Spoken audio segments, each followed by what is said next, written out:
ദേശമുണർന്നാൽ ഒരു ഭവനത്തിൽ അഗ്നിമഴ പെയ്തിടും. പരിശുദ്ധാത്മാവേ കൃപ ചൊരിയണമേ, പരിശുദ്ധാത്മാവേ ശക്തി പകരണമേ. യെശയ്യായുടെ പ്രവചനം 66 അധ്യായം 2 തിരുവചനം വായിച്ച്. ബുക്ക് ഓഫ് ഐസയ ചാപ്റ്റർ 66 66 വചനം 2 തിരുവചനം വായിച്ചാലോ?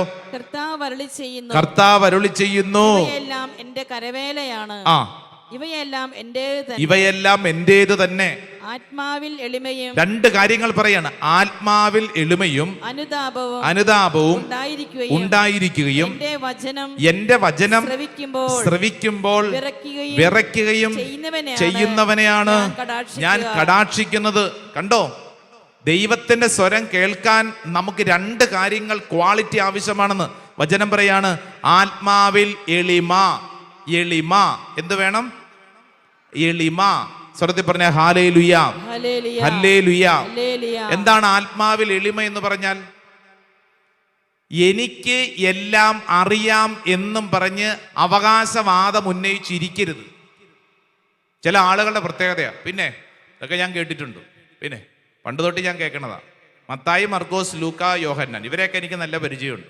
സക്കേവൂസ് മരത്തേക്ക് കയറി, പിന്നെ പണ്ട് തൊട്ട് പുള്ളി മരത്തേക്ക് കയറുന്നു, കയറട്ടെ. ഇടവക ധ്യാനത്തിനൊക്കെ ചെല്ലുമ്പോഴേ അവർ പറയുന്ന ചില ആളുകളൊക്കെ പറയും, പിന്നെ എല്ലാ വർഷവും ധ്യാനമുണ്ട്. എല്ലാ വർഷവും ധ്യാനമുണ്ട്, എല്ലാ വർഷവും ധ്യാനമുണ്ട്. ഈ ബൈബിള് നീ വർഷങ്ങളായിട്ട് കേൾക്കുന്നതാണ്. നിന്റെ ഉള്ളില് ഇതൊക്കെ എനിക്കറിയാം എന്നൊരു ചിന്തയുണ്ടെങ്കിൽ ദൈവത്തിന് നിന്നോടൊന്നും പറയാനില്ല. ആമേൻ, ആമേൻ. എനിക്കെല്ലാം അറിയാം എന്നുള്ള ചിന്ത നല്ലതല്ലെന്ന്. അങ്ങനെ ഒരു ചിന്ത വന്നു കഴിഞ്ഞാൽ നമ്മൾ തീർന്നു. പിന്നെ ദൈവത്തിന് നിന്നോടൊന്നും പറയാനില്ല. Praise the Lord. ആത്മാവിൽ എളിമ എന്ന് പറഞ്ഞാൽ, ദൈവമേ എനിക്കൊരു പിടുത്തം ഇല്ല, നമ്മുടെ ജീവിതത്തിൽ നമ്മൾ ഇത്രയേ ഉള്ളൂ എന്ന് നമ്മൾ അംഗീകരിക്കണം. ആത്മാവിൽ എളിമയും രണ്ടാമത്തെ എന്താ? അനുതാപം എന്ന് പറഞ്ഞാൽ ഞാൻ തികഞ്ഞ വ്യക്തിയല്ല, എനിക്ക് കുറവുകളുണ്ടെന്ന്. I am not okay. അടുത്തിരിക്കുന്ന ആളോട് പറഞ്ഞേ ഐ ആം നോട്ട് ഓക്കെ. നമ്മൾ സാധാരണ പറയണ I am okay, you are not okay. ഇതാണ് നമ്മൾ വീട്ടിൽ പറയുന്നത്, അല്ലേ? എല്ലാത്തിനും കാരണം, എല്ലാ പ്രശ്നത്തിനും കാരണം നീയാണ്, നീയാണ്, നീയാണ്. I am okay, you are not okay. എന്നാൽ ആത്മാവിൽ എളിമ, രണ്ടാമത്തത് അനുതാപം എന്ന് പറഞ്ഞതിന്റെ അർത്ഥം എന്താ? എനിക്ക് കുറവുകളുണ്ടെന്ന്. എനിക്ക് ഐ ആം നോട്ട് ഓക്കെ, എനിക്ക് കുറവുകളുണ്ട്. അല്ലെങ്കിൽ ആരായി മാറും? ഫരിസേയനെ പോലെ ആയി പോവും. ഫരിസേയർക്ക് എപ്പോഴും ഈ ചിന്തയുണ്ട്, അല്ലേ? ഐ ആം ഓക്കെ, ഞാൻ ഓക്കെയാണ്, ഞാനല്ല കാരണം, മറ്റുള്ളവരാണ് കാരണം. ഒരു വചന ശുശ്രൂഷയിൽ ദൈവ തിരുമുമ്പിൽ ഇരിക്കുമ്പോൾ, ദൈവമേ ഞാൻ ആത്മാവിൽ എളിമയും അനുതാപത്തോടുകൂടി ഞാൻ ഇരിക്കുന്നു. അങ്ങനെ ഇരിക്കുന്ന സമയത്ത് ദൈവത്തിൻ്റെ ആത്മാവ് നമ്മൾ പ്രവർത്തിക്കും. ദൈവം പറയണത് നമുക്ക് കേൾക്കാൻ പറ്റും. ഈ എളിമയും അനുതാപവും ഇല്ലെങ്കിൽ ദൈവസ്വരം നമ്മൾക്ക് കേൾക്കാൻ പറ്റത്തില്ല. അഹങ്കാര ചിന്ത കൊണ്ടിരുന്ന് കഴിഞ്ഞാൽ നമുക്ക് ദൈവസ്വരം കേൾക്കാൻ പറ്റത്തില്ല, നമ്മൾ ഡ്രൈ ആയി പോകും. വലതുകര ഉയർത്തി പറഞ്ഞ ഹല്ലേലൂയ, ഹല്ലേലൂയ, ഹല്ലേലൂയ, ഹല്ലേലൂയ. പഴയ നിയമത്തിൽ ഒരു കുഞ്ഞു വചനം കൂടെ വായിച്ചോ. സഭാപ്രസംഗന്റെ പുസ്തകം 5 അധ്യായം 1 തിരുവചനം കൂടെ വായിച്ച്. സഭാപ്രസംഗന്റെ പുസ്തകം 5 അധ്യായം 1 തിരുവചനം. നല്ല ഒന്നാന്തരം വചനമാണ് കേട്ടോ. ഒരു ദേവാലയത്തിൽ നീ ഒരു ശുശ്രൂഷയ്ക്ക് പോകുമ്പോൾ, അല്ലെങ്കിൽ പള്ളിയിൽ പ്രാർത്ഥിക്കാൻ പോകുമ്പോൾ എങ്ങനെ നീ പെരുമാറണമെന്ന കുഞ്ഞു വചനം പറയും. സഭാപ്രസംഗന്റെ പുസ്തകം 5 അധ്യായം 1 വചനം. വചനം പറയുന്നു, ദേവാലയത്തിലേക്ക് പോകുമ്പോൾ സൂക്ഷ്മതയുള്ളവനായിരിക്കണം, ശ്രദ്ധിച്ച് കേൾക്കാൻ അടുത്ത് ചെല്ലുന്നതാണ് വിഡ്ഢിയുടെ ബലിയർപ്പണത്തെക്കാൾ ഉത്തമം. കേട്ടോ, ഇത് ഞാനല്ല പറഞ്ഞത്, വചനമാണ് പറഞ്ഞത്. ദേവാലയത്തിലേക്ക് പോകുമ്പോൾ സൂക്ഷ്മതയുള്ളവനായിരിക്കണം.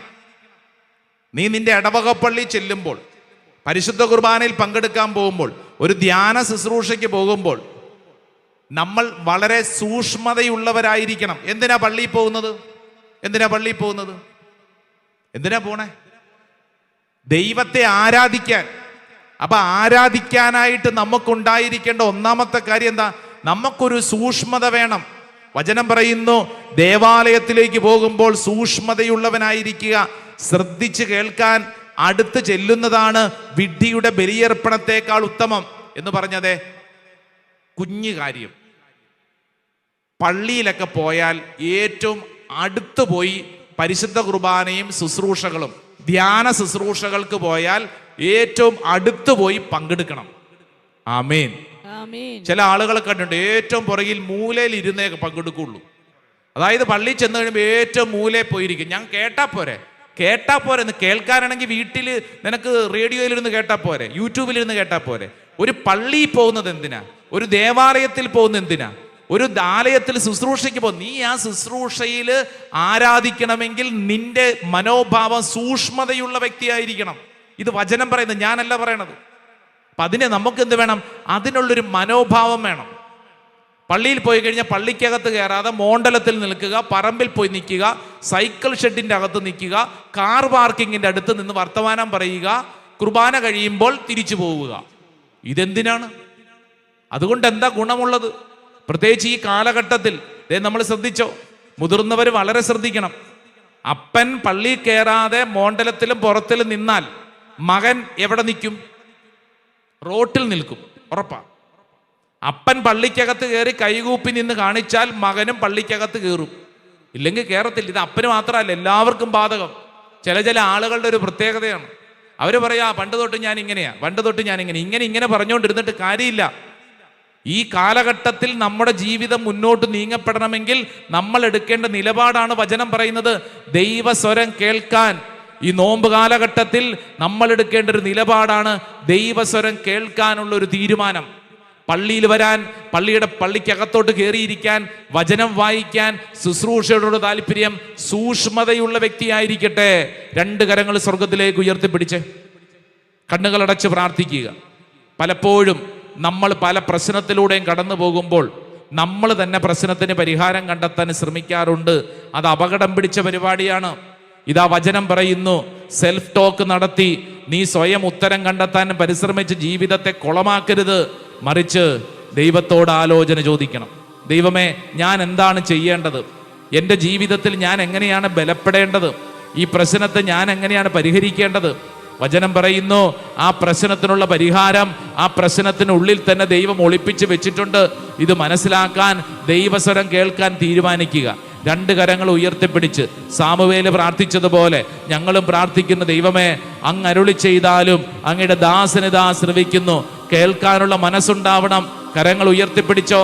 അൾത്താരയോട് ചേർന്ന് കിടന്നിരുന്ന സാമുവേലാണ് ദൈവത്തിന്റെ സ്വരം കേട്ടത്, അല്ലാതെ മുറിയിൽ മാറിക്കിടന്നിരുന്ന ഏലി പ്രവാചകനല്ല. ഏലി പ്രവാചകൻ മുറിയിൽ മാറിക്കിടന്നു, അദ്ദേഹമല്ല സ്വരം കേട്ടത്. മറിച്ച് അൾത്താരയോട് ചേർന്ന്, ബലിപീഠത്തോട് ചേർന്ന് കിടന്നവനാണ് സ്വരം കേട്ടത്. എങ്കിൽ നീ വിശ്വസിക്കുക, ഞാൻ എടുക്കേണ്ട തീരുമാനം എന്താണ്? അൾത്താരയോട് ചേർന്ന്, ബലിപീഠത്തോട് ചേർന്ന് ജീവിക്കാനുള്ള തീരുമാനം. 2 കരങ്ങൾ സ്വർഗത്തിലേക്ക് ഉയർത്തിപ്പിടിച്ച് കണ്ണുകളടച്ച്, ദൈവമേ അങ്ങനോട് സംസാരിക്കണമേ, കർത്താവെ അങ്ങനോട് സംസാരിക്കണമേ. അൾത്താരയോട് ചേർന്ന് ജീവിക്കാനുള്ള തീരുമാനം. ദൈവമേ അങ്ങനോട് സംസാരിക്കണമേ. എൻ്റെ തലയ്ക്കകത്തുള്ള എല്ലാ അഹങ്കാര ചിന്തകളും, എല്ലാ ഭയചിന്തകളും, എല്ലാ നെഗറ്റീവ് ചിന്തകളും കർത്താവെ അങ്ങെടുത്ത് മാറ്റണമേ.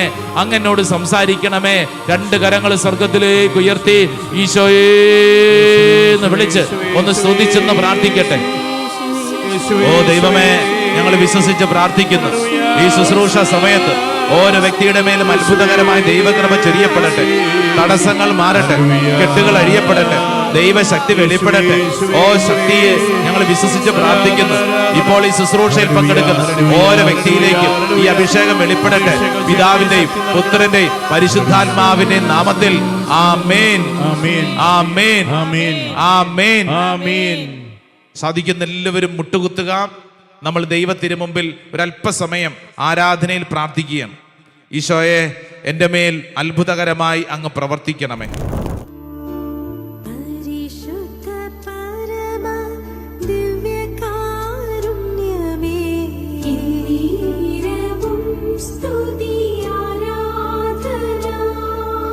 രണ്ട് കരങ്ങളും ശിരസിലൊന്ന് കമിഴ്ത്തി വെച്ച്, ഒരു പക്ഷേ ചില കാര്യങ്ങൾ ദൈവസ്വരം കേൾക്കുന്നതിന് നമ്മുടെ ഉള്ളിൽ തടസ്സമായിട്ട് കിടപ്പുണ്ടാവും.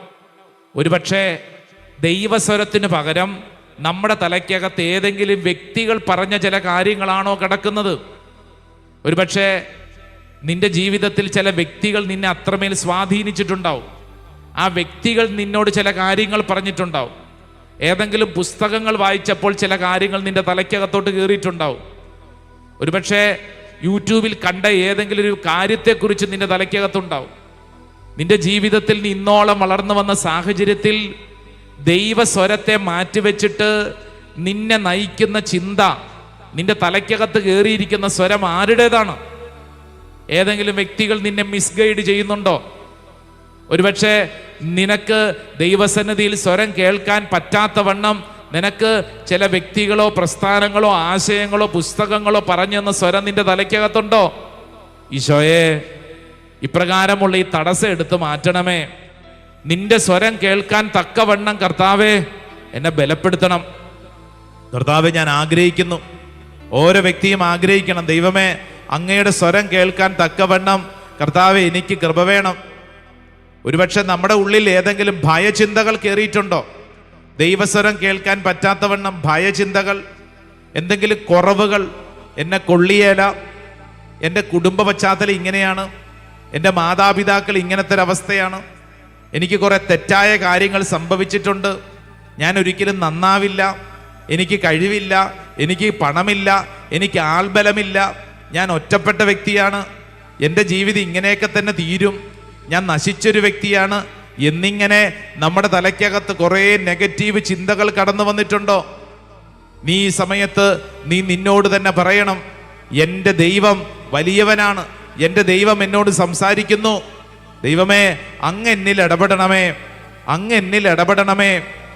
ഓരോ വ്യക്തിയും ഈ സമയം നമ്മളോട് തന്നെ നമ്മൾ പറയുക, ഇതാ ദൈവം എന്നിൽ ഇടപെടുന്നു, ദൈവം എന്നിൽ ഇടപെടുന്നു. എൻ്റെ ചിന്തയല്ല, മറിച്ച് ദൈവം എന്നിൽ ഇടപെടുന്നു. പ്രിയപ്പെട്ട സഹോദരങ്ങളെ, ദൈവത്തിന് നിന്നിൽ ഇടപെടാൻ അവസരം കൊടുക്കുക. ദൈവമേ, അങ്ങനിൽ ഇടപെടണമേ. നമ്മൾ വിശ്വസിക്കണം, നമ്മൾ ആരും തികഞ്ഞവരല്ല. ഫരിസേയ മനോഭാവം നല്ലതല്ല. ഏതെങ്കിലും തരത്തിലുള്ള കുറവുകളുള്ള വ്യക്തികളല്ലേ നമ്മളെല്ലാവരും. ഐ ആം നോട്ട് ഓക്കെ, എനിക്ക് ഒത്തിരി കുറവുകളുണ്ട്, ദൈവമേ അങ്ങനോട് സംസാരിക്കണമേ, ദൈവമേ അങ്ങനോട് സംസാരിക്കണമേ. പ്രിയപ്പെട്ട സഹോദരങ്ങളെ, ദൈവസ്വരം കേൾക്കുന്നതിന് നമ്മളെ തടയുന്ന എല്ലാ കാര്യങ്ങളെയും നമുക്ക് സമർപ്പിക്കാം. ഒരിക്കൽ കൂടെ 2 കരങ്ങൾ സ്വർഗത്തിലേക്ക് ഉയർത്തിപ്പിടിച്ച്, കർത്താവേ, നിന്റെ ആത്മാവിനാൽ എൻ്റെ എല്ലാ തടസ്സങ്ങളെയും നിർവീര്യമാക്കണമേ. ഓ പരിശുദ്ധാത്മാവേ, ഈ ശുശ്രൂഷ സമയത്ത് എന്നെ തടയുന്ന എല്ലാ പൈശാചിക ചിന്തകളും ആലോചനകളും കൂട്ടുകെട്ടുകളും ബന്ധങ്ങളും പരിശുദ്ധാത്മാവെ തകർത്തെറിയണമേ, നിർവീര്യമാക്കണമേ. ഓ പരിശുദ്ധാത്മാ ശക്തിയെ, ഇപ്പോൾ ഈ ശുശ്രൂഷ സമയത്ത് അത്ഭുതകരമായൊരു ദൈവശക്തി എൻ്റെ മേൽ വെളിപ്പെടട്ടെ. പരിശുദ്ധാത്മാവേ, പരിശുദ്ധാത്മാവേ, ദൈവസ്വരം കേൾക്കാൻ തക്കവണ്ണം എൻ്റെ ഹൃദയത്തെ തുറക്കണമേ. എൻ്റെ ഉള്ളിലുള്ള ഇരുട്ടിനെ പരിശുദ്ധാത്മാവ് എടുത്തു മാറ്റണമേ. പരിശുദ്ധാത്മാവിനിൽ പ്രവർത്തിക്കണമേ. ഒരു കൊച്ചു കുഞ്ഞിനെ പോലെ 2 കരങ്ങൾ സ്വർഗത്തിലേക്ക് ഉയർത്തിപ്പിടിച്ച് ദാഹത്തോടെ പ്രാർത്ഥിക്കണം. ഓ പരിശുദ്ധാത്മാവേ, ഓ പരിശുദ്ധാത്മാവേ, ശക്തമായ വെളിച്ചം എൻ്റെ ഉള്ളിൽ വീഴണമേ. പരിശുദ്ധാത്മാവേ, അങ്ങനിൽ പ്രവർത്തിക്കണമേ. പരിശുദ്ധാത്മാവേ, പരിശുദ്ധാത്മാവേ, എനിക്ക് വെളിച്ചം വേണം, ഇരുട്ട് മാറണം. പരിശുദ്ധാത്മാവേ, എൻ്റെ എല്ലാ തടസ്സങ്ങളും മാറണം. പരിശുദ്ധാത്മാവേ, ഒരു പുതിയ അഭിഷേകമെന്ന് നിറയണം. പരിശുദ്ധാത്മാവേ, പരിശുദ്ധാത്മാവേ, 2 കരങ്ങൾ സ്വർഗത്തിലേക്ക് ഉയർത്തി, ആത്മാവേ, ഓ പരിശുദ്ധാത്മാവേ, എൻ്റെ എല്ലാ തടസ്സങ്ങളും മാറണം, നിർവീര്യമാക്കണം. എനിക്ക് ദൈവസ്വരം കേൾക്കാൻ തക്കവണ്ണം എൻ്റെ മനസ്സിനെ ബലപ്പെടുത്തണം. എല്ലാവരും നന്നായിട്ട് കൈയടിച്ച് ചേർന്നു ശക്തിയോടെ കൈയടിച്ച്. ആമേൻ. ആശ്വാസദായകനേ, ജീവനദിയായി നിറഞ്ഞു കവിയും ദൈവ ചൈതന്യമേ, ആത്മാവേ. യെസ്, ഓരോ വ്യക്തിയിലും സംഭവിക്കട്ടെ. ആശ്വാസദായകനേ,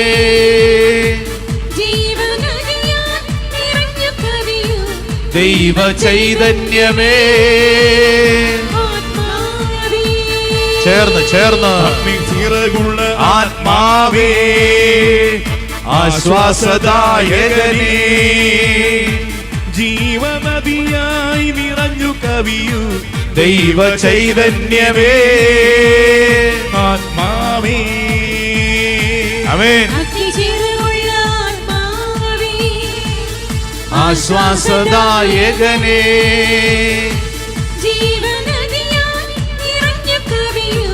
ദൈവ ചൈതന്യമേ കരങ്ങൾ ഉയർത്തി കൈയടിച്ച് നിറഞ്ഞിടുക വന്നു കവിഞ്ഞിടുക എൻ ഹൃദയത്തിൽ വന്നിടുക നിറഞ്ഞിടുക പഠിക്കേ നിറഞ്ഞിടുക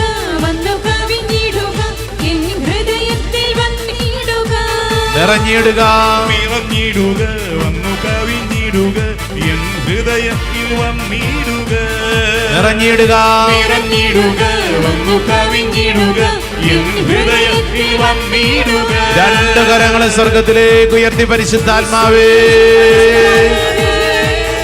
ഓ പരിശുദ്ധാത്മാവേ ഈ ശുശ്രൂഷ സമയത്ത് ഞങ്ങളുടെ ഉള്ളിലുള്ള എല്ലാ തടസ്സങ്ങളും നിർവീര്യമാക്കണമേ. എല്ലാ തെറ്റിദ്ധാരണകളും പരിശുദ്ധാത്മാവെടുത്ത് മാറ്റണമേ. പരിശുദ്ധാത്മാവേ അബദ്ധ ചിന്തകൾ മാറണമേ. എതിർ ചിന്തകൾ മാറണമേ. പരിശുദ്ധാത്മാവേ പരിശുദ്ധാത്മാവേ പരിശുദ്ധാത്മാവേ എല്ലാ എതിർ ചിന്തകളും മാറട്ടെ. എല്ലാ കെട്ടുകളും അഴിയപ്പെടട്ടെ. പരിശുദ്ധാത്മാവേ പരിശുദ്ധാത്മാവേ പരിശുദ്ധാത്മാവേ പരിശുദ്ധാത്മാവേ പരിശുദ്ധാത്മാവേ സ്വർഗത്തിന്റെ ശക്തിയേ ഓ പരിശുദ്ധാത്മാവേ പരിശുദ്ധാത്മാവേ പരിശുദ്ധാത്മാവേ പരിശുദ്ധാത്മാവേ സ്തുതിക്കട്ടെ സ്തുതിക്കട്ടെ സ്തുതിക്കട്ടെ സ്തുതിക്കട്ടെ സ്തുതിക്കട്ടെ. ആരാധന ആരാധന ആരാധന ആരാധന ആരാധന എല്ലാ വ്യക്തികളിലും നിറയട്ടെ. ഈ ശുശ്രൂഷയിൽ പങ്കെടുക്കുന്ന ഓരോ വ്യക്തികളിലും നിറയപ്പെടട്ടെ.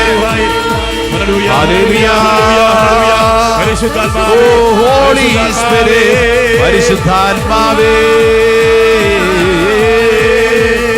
ഓ പരിശുദ്ധാത്മാവേ പരിശുദ്ധാത്മാവേ ആത്മാവേ പരിശുദ്ധാത്മാവേ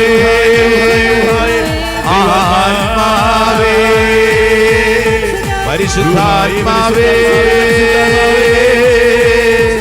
Oh Holy Spirit, oh Holy Spirit, oh Holy Spirit, oh Holy Spirit, oh പരിശുദ്ധാത്മാവേ oh പരിശുദ്ധാത്മാവേ oh പരിശുദ്ധാത്മാവേ oh പരിശുദ്ധാത്മാവേ oh പരിശുദ്ധാത്മാവേ oh പരിശുദ്ധാത്മാവേ oh പരിശുദ്ധാത്മാവേ oh പരിശുദ്ധാത്മാവേ ആരാധന ആരാധന ആരാധന ആരാധന ആരാധന ആരാധന ആരാധന ആരാധന കർത്താവേ സ്തുതിക്കുന്ന കർത്താവേ നന്ദി പറഞ്ഞ് പ്രാർത്ഥിക്കുന്നു. ഒരു നിമിഷം നിങ്ങൾ പ്രാർത്ഥിക്കുമ്പോൾ രണ്ട് കരങ്ങളും യാചനാപൂർവം പരിശുദ്ധ അൽത്താരിലേക്ക് നീട്ടിപ്പിടിച്ച് കണ്ണുകളടച്ച് നിങ്ങളുടെ കുടുംബത്തിൽ ആരെങ്കിലും നിങ്ങളുടെ പരിചയത്തിൽ ആരെങ്കിലും ദൈവസ്വരം കേൾക്കാതെ തോന്നിവാസ ജീവിതം നയിക്കുന്നവര്, ദൈവസ്വരം കേൾക്കാൻ താല്പര്യമില്ലാതെ കൂട്ടുകാര് പറയുന്നത് മാത്രം കേട്ട് നടക്കുന്നവര്, ദൈവസ്വരം കേൾക്കാൻ താല്പര്യമില്ലാതെ ഈ ലോകം പറയുന്ന കാര്യങ്ങൾ മാത്രം കേട്ട് നടക്കുന്നവരുണ്ടാവും. ഒരുപക്ഷെ ജീവിത പങ്കാളി അപ്രകാരമുള്ള വ്യക്തി ഉണ്ടാവും. കൂട്ടുകാരും നാട്ടുകാരുമാണ് പ്രധാനം. ദൈവം പറയുന്ന കാര്യങ്ങൾ കേൾക്കാൻ താല്പര്യമില്ല. ഒരുപക്ഷെ മക്കളുണ്ടാവും. മൊബൈൽ ഫോണിലാണ് ജീവിതം. 24 മണിക്കൂറും മൊബൈൽ ഫോണിൽ കുത്തിക്കൊണ്ടിരിക്കുക, ഗെയിം കളിച്ചുകൊണ്ടിരിക്കുക, ഇൻസ്റ്റാഗ്രാമും യൂട്യൂബിൻ്റെ റീൽസുകൾ മൊത്തം മുഴുവൻ കണ്ടുകൊണ്ടിരിക്കുക. ഒരിക്കലും ദൈവസ്വരം കേൾക്കാൻ താല്പര്യമില്ലാത്ത വണ്ണം അല്ലാണ്ട് ഇരുട്ടിലായിരിക്കുന്നവരുണ്ടാവും. ചിലപ്പോൾ നമ്മുടെ കുടുംബത്തിൽ ചിലര് ജീവിതത്തിൽ എടുത്ത ചില തീരുമാനങ്ങൾ തെറ്റിപ്പോയവരുണ്ടാവും. അവരൊരുപക്ഷെ വീട്ടിലും നമ്മുടെ പരിചയത്തിലുമൊക്കെ അവരെല്ലാത്തിൽ നിന്നും അടഞ്ഞ വാതില് അകത്തിരിക്കുന്ന അവസ്ഥയുണ്ടാവും. പുറത്തിറങ്ങില്ല, ആരോട് സംസാരിക്കില്ല, എല്ലാ കാര്യത്തിലും ഭയമാണ്. ഇനി ഒരു കാര്യം ചെയ്താൽ വിജയിക്കില്ല എന്നൊരു ചിന്ത, എൻ്റെ ജീവിതം നശിച്ചു എന്നൊരു ചിന്ത, ആർക്കും എന്നെ വേണ്ട എന്നൊരു ചിന്ത, അങ്ങനെയൊക്കെ ചിലർ നമ്മുടെയൊക്കെ പരിചയത്തിലുണ്ട്. ഒന്ന് പ്രാർത്ഥിച്ച് അവർക്ക് വേണ്ടി. കർത്താവേ, ഈ പരിശുദ്ധ അൽത്താരയിൽ സമർപ്പിക്കുന്നു. വിചാരിച്ചതുപോലെ കാര്യങ്ങൾ നടന്നില്ല എന്ന് കരുതി ഭാരം, വിവാഹബന്ധം ആരംഭിച്ച് മുന്നോട്ട് നീങ്ങിയപ്പോഴാണ് പല തടസ്സങ്ങളുണ്ടായത്. നശിച്ച ജീവിതമാണല്ലോ എന്ന് കരുതി ഭാരപ്പെട്ടിരിക്കുന്നവരുണ്ടാവും. സമർപ്പിക്കൂ. നഷ്ടപ്പെട്ട എല്ലാം കർത്താവ് വീണ്ടെടുത്ത് തരും. നീ ഒരു കാര്യം ചെയ്യണം. ദൈവസ്വരം കേൾക്കാൻ തയ്യാറാവണം. നീ ഇന്ന് കടന്നു പോകുന്ന ഈ പ്രതിസന്ധിക്കകത്ത് കർത്താവ് ഒരു ഉത്തരം കരുതി വെച്ചിട്ടുണ്ട്. 5 അപ്പം 10,000 ദൈവം വീതം വെച്ച് കൊടുത്തപ്പോൾ എന്തു ചെയ്യണമെന്ന് ഈശോ കൃത്യമായി കരുതിയിരുന്നു. ഇസ്രായേൽ ജനത്തെ ചെങ്കടലിൻ്റെ മുൻപിലൂടെ നടത്തിയപ്പോൾ ആ കടല് കടക്കാനുള്ള വഴി ദൈവം നേരത്തെ കരുതിയിരുന്നു. എന്നതുപോലെ തന്നെ നിന്റെ പ്രശ്നത്തിനുള്ള പരിഹാരം ദൈവം നേരത്തെ കരുതിയിട്ടുണ്ട്. നീ വിശ്വസിക്കുക. യെസ് കർത്താവെ, അത് സംഭവിക്കട്ടെ. ഈ സമയം പ്രാർത്ഥിക്കുമ്പോൾ നമ്മുടെ പ്രിയപ്പെട്ടവർ, നമ്മുടെ കുടുംബത്തിലും പരിചയത്തിലുമുള്ളവർ, നമ്മുടെ കൂടെ ജോലി ചെയ്യുന്നവർ, ഒരുപക്ഷെ നമ്മളോട് പ്രാർത്ഥനാ സഹായം ചോദിച്ചവരൊക്കെയാണ്. അവർക്ക് വേണ്ടി വിശ്വസിക്കണം. കർത്താവെ, ഇനിയുള്ള ഈ ആശീർവാദം ഞാൻ സ്വീകരിക്കുമ്പോൾ അപ്രകാരം ഒരു അത്ഭുത ശക്തി അവരിൽ സംഭവിക്കട്ടെ. കർത്താവെ, അവർക്ക് വേണ്ടി പ്രാർത്ഥിക്കുന്നു. പരിശുദ്ധാത്മാവെ, അത്ഭുതകരമായ കൃപ അവരിലേക്ക് നിറയണം. നമ്മൾ ആഗ്രഹിക്കാം, പ്രാർത്ഥിക്കാം. Praise the Lord. ഹല്ലേലൂയ. സ്വർഗ്ഗത്തിൽ പറഞ്ഞ ഹല്ലേലൂയ, ഹല്ലേലൂയ. പ്രിയപ്പെട്ടവരെ, നമുക്ക് മുട്ടുകുത്താം. ഈശോയുടെ ആശീർവാദം സ്വീകരിക്കുന്നതിന് വേണ്ടി ഒരുങ്ങുന്ന സമയം, പ്രത്യേകിച്ച് നിങ്ങളുടെ പ്രാർത്ഥന നമ്മുടെ ധ്യാന മന്ദിരത്തിൽ മാർച്ച് മാസം 1, അതായത് അടുത്ത ഞായറാഴ്ച മുതൽ വ്യാഴാഴ്ച വരെ താമസിച്ചുള്ള ആന്തരിക സൗഖ്യ ധ്യാനമുണ്ട്. നോമ്പുകാലത്തെ വലിയൊരു പ്രധാനപ്പെട്ട ധ്യാന ശുശ്രൂഷയാണ്. നിങ്ങളൊന്ന് കരങ്ങൾ കൂപ്പി പ്രാർത്ഥിച്ചേ. താമസിച്ചുള്ള ധ്യാനം എന്ന് പറഞ്ഞു കഴിഞ്ഞാൽ ഞായറാഴ്ച മുതൽ വ്യാഴാഴ്ച വരെ ദൈവസ്വരം കേൾക്കാനുള്ള ഒരു ട്രെയിനിങ് ആണ്. കർത്താവേ, എൻ്റെ വീട്ടിൽ ചിലരുണ്ട്, അവരെ ഈ ആലയത്തിൽ എത്തിക്കാൻ ഇടവരുത്തണം. നമ്മുടെ വീട്ടിലും നമ്മുടെ പരിചയത്തിലും ചിലർ പരാജയപ്പെട്ടവരുണ്ടാവും, തകർന്നു പോയവർ. അവരെ വിളിച്ചോണ്ട് വരണം. അവർക്കുള്ളൊരു ധ്യാന ശുശ്രൂഷയാണ് ആന്തരിക സൗഖ്യം. ഈ ശുശ്രൂഷയിൽ പങ്കെടുക്കുന്ന അനേകരുടെ ഉള്ളിൽ പരിശുദ്ധാത്മാവ് ഒരു പ്രേരണ നൽകുന്നെങ്കിൽ അതിൽ പങ്കെടുക്കാൻ തീരുമാനിക്കുക. റൂം സൗകര്യങ്ങളൊക്കെ വേണമെങ്കിൽ നേരത്തെ പറഞ്ഞ് ബുക്ക് ചെയ്യുക. ഇതില്ലെങ്കിൽ ഞായറാഴ്ച ഉച്ച കഴിയുമ്പോൾ ഇങ്ങോട്ട് വന്നാൽ മതി. കരങ്ങൾ കൂപ്പിക്കേ. കർത്താവേ, ഇനിയുള്ള ദിവസങ്ങളിൽ ഈ ആലയത്തിൽ അത്ഭുതകരമായ ദൈവീക ഇടപെടൽ, ദൈവത്തിൻ്റെ സ്വരം ഞങ്ങൾ കേൾക്കാൻ തക്കവണ്ണം ഞങ്ങളെ ബലപ്പെടുത്തണമേ. ആ വിശ്വാസത്തോടെ നമുക്ക് ആശീർവാദം സ്വീകരിച്ച് പ്രാർത്ഥിക്കാം.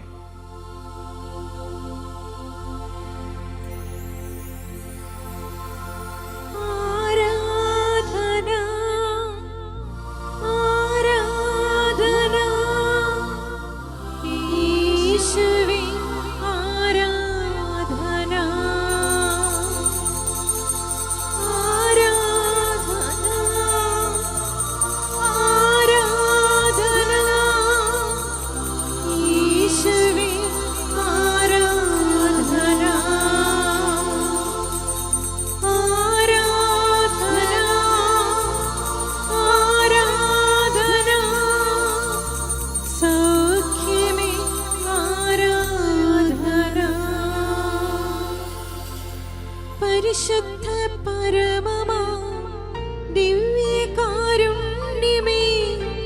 എന്നുമെന്നും അങ്ങേക്കാരാധന.